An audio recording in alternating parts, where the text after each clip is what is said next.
vystrčit příško a přetvořit. A ještě jednou, vystrčit kupík a přetvořit. Výborně, takhle krásně.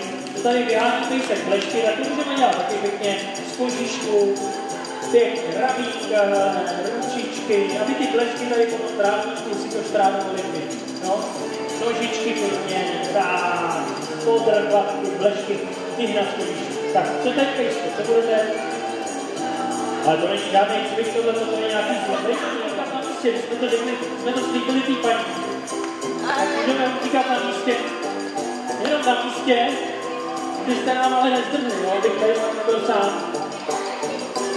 Ne, tady na místě, tak. Výborně, to by bylo. Jo, a úklon, jo, takhle ty nožičky zvedat, jo. Hele, to pejskové dělají tohleto, většinou upatníčku nebo upřoví. Takhle zvedají nožičky. Jo. Tak my to budeme taky cvičit, ale